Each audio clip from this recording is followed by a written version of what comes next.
teamwork, teamwork, teamwork. That's all we hear in the workplace. Well, I have to tell you and let you in on a secret. It's also about collaboration. Organizations and leaders want their employees to collaborate. And I will have to tell you, it is more fun even to be collaborative. So in this video, I'm going to teach you the difference between teamwork and collaboration. Leadership, we're going to talk about being a leader without a title. And last, I will give you some clear communication strategies on how you can be an effective, collaborative individual in the workplace. So I am going to get right to the point and tell you the difference between teamwork and collaboration. But I also want to encourage you to do research on collaboration. That is what is required today, that we be collaborative. A quick rundown on it. In teamwork is about command and control. You know, there's a commander-in-chief, it's controlling, it's very laid out, you might say.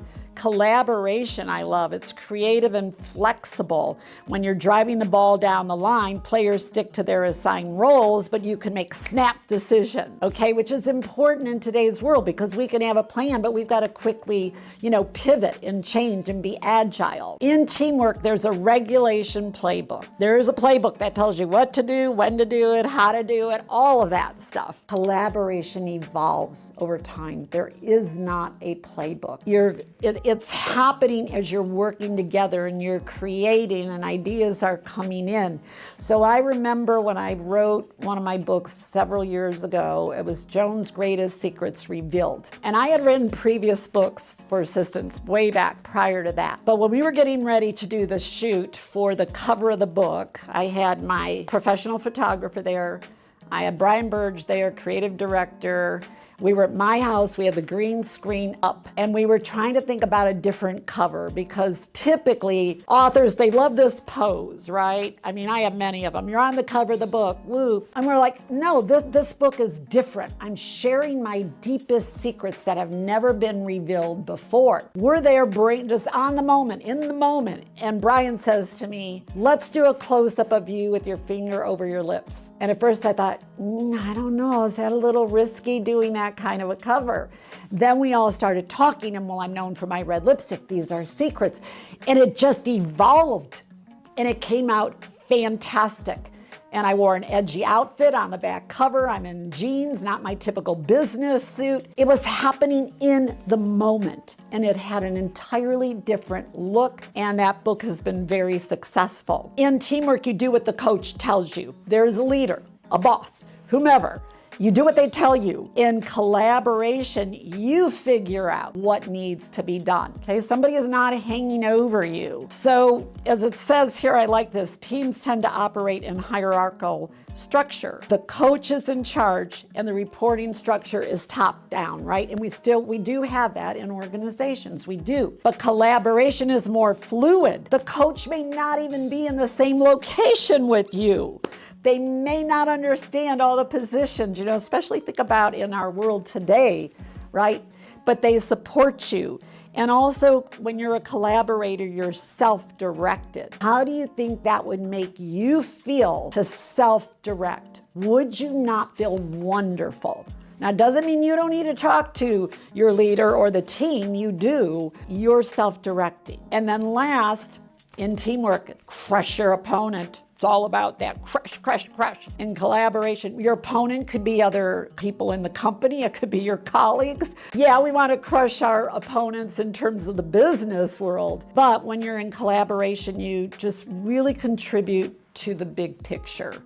Think about any sport. Every person is valued. Every person contributes. Diversity is encouraged, right? And so in this workbook, I have one of the best real-life examples of collaboration. It was COVID. It was the pandemic. Think about when we first got word, there was no playbook. There was no leader. Our leaders didn't know what to do. Nobody knew what to do. We all had to be fluid. We all had to contribute. We were all doing whatever we could to survive and be in it. That is the perfect example of collaboration. Not fun, but there was power in collaboration, and we all got through it together. and it evolved, and over time we learned what to do, and we learned how to work together, and we learned how to support each other. And now that brings us into the world that we are in today. So what are some traits you need to be a good collaborator? Jot these down. Empathy, you need great communication skills. Flexibility, because we have to be able to work with people with different perspectives, different approaches. Trustworthiness is fundamental, okay? Meaning you follow through on your commitments. Active participation, you're engaged. You're there, you show up, and always. Respect for each other, of course. Positive attitude, being, what it says here, we're optimistic about our outcome. So even when you're facing challenging things at work, because that's what happens to us, right?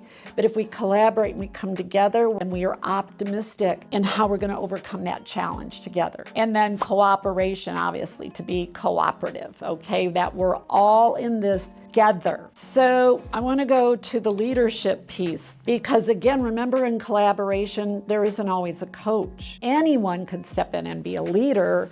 You can be a leader even without the title. I tell assistants this all the time, but I would say with anybody, because again, if you think about hierarchy in a company, even your directors have to report to somebody, even vice presidents have to report to somebody. Now, yes, they're in leadership perspectives, but if we look at the individual staff across the board, you may not feel you can do this, but you can. So let me tell you, here are some of the traits. Which of these do you feel you're strong in? Which of these do you want to develop and learn? Emotional intelligence definitely is a leader. And so, this is something actually that we expand on in some of our trainings and some of our courses, is emotional intelligence and the 4 dimensions. So the first dimension is I know me. The second dimension is I manage me, meaning do I manage my emotions? The third dimension is I try to know you. That's where this fits in really well. And the fourth is that I can manage conflict and lead a group and create change. Judgment is another trait. How would you rate yourself on that? Good judgment. Integrity, always doing the right thing, of course. Resilience as a leader, to be viewed as a leader in the workplace. Do they see you not give up? And not that you're not going to show disappointment. I'm not saying be perfect, because we do have disappointments and we have setbacks at work, but that we're resilient to move forward. Initiative, taking the initiative, not sitting back and waiting for others. I can't tell you how many people just sit back. I see it all the time, even in my personal life. It drives me crazy sometimes. I'm in a restaurant and we'll be sitting there and we're waiting and waiting and waiting, and the waiter hasn't come around for 10 or 15 minutes and we've been there already. And everybody else will say, well, we'll just wait. Not Joan Burge. I get up, I walk over and I grab the waiters and I tell them, we've been sitting there 15 minutes. Could someone please come to the table? That's what I mean. Okay, folks. Dependability. Leaders are dependable. They're diplomatic, meaning you speak gently with compassion, tactful, you speak in a tactful way, and fairness. We don't show favoritism. We're not in it for personal gain. It's about the team. So I hope this helps you, because this will be a big differentiator for you in being a star performer in your workplace. And not to tell you the personal benefits you're going to gain, it's also fun when you work on a project and you collaborate with your peers. These strategies are part of our Star Achievement series by Office Dynamics. This program has been taught in Fortune 500 companies and attended by tens of thousands of office professionals. The program is available virtually, or we can bring that program on site for organizations who want to grow together. If you found this information valuable, I encourage you to watch the rest of the videos.